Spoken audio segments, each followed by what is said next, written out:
Chapter: The Cleaned Altar. The strategic movement did not pause with the billboards. Following the global broadcasts, the narrative shifted its gaze from the west toward the ancient gilded interior of the Holy Epiphany Cathedral. The alliance built by the Kremlin and quiet traditional factions was about to manifest its most jarring action yet. If Trump had assumed the role of Josiah, breaking down the public compromises across the American landscape, VVP stepped fully into the mantle of a modern-day King Hezekiah. He was a leader possessing the blunt state authority to stride directly into the central sanctuaries, determined to set an unyielding example for the rest of the world. The two leaders had spoken privately just after the Washington conference. Trump had been very clear about the Second Commandment, emphasizing to his counterpart that the teachers, were strictly meant to point to the law, never to become objects of human adaptation. "You don't touch the standard," Trump had noted.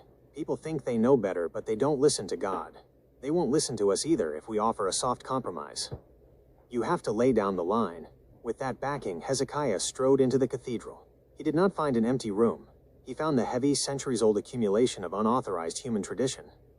Towering icons, ornate decorations, and generations of liturgical additions filled the space. To the modern institutionalists, these were sacred relics. But to the eye of an auditor looking for the original ordinance, they were obstructions hiding the clear commands of the Creator. VVP met with the priests of the Holy Epiphany, speaking directly within the walls of his beloved Kazan block. He did not issue an angry theological lecture. He simply laid out the structural reality of God's directive. "The scripture is unambiguous," he explained to the gathered clergy, his voice echoing off the stone walls. When the ancient kings restored the temple, they didn't rearrange the high places, they cleared them out completely. The original altar of God was never meant to be covered in the elaborate inventions of men. We have watched the world fall into a land of pseudo-values because human dogmas replaced the foundational law. The pestle, the unauthorized additions, are toxic to the faith. They create a false security. He pointed toward the heavy, traditional icons lining the nave. These belong in a museum of history, preserved as artifacts of our cultural journey, but they cannot remain in the sanctuary of the living God. We are reclaiming the title of the Third Rome, not by mimicking the imperial excesses of the past, but by doing what the first empires failed to do, executing the law exactly as it was written. The directive was clear, and the example was set for their brothers across the sea.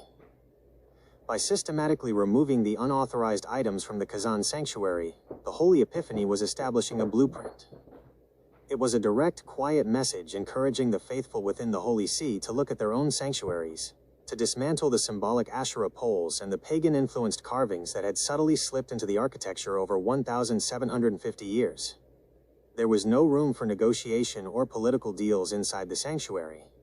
The human mind is always tempted to think it can outsmart the original blueprint. But the Mora remained fixed.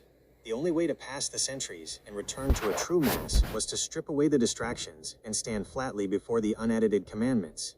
By clearing out the altar, Hezekiah wasn't attacking the people. He was clearing the path so they could finally do the boss's will without a counterfeit getting in the way.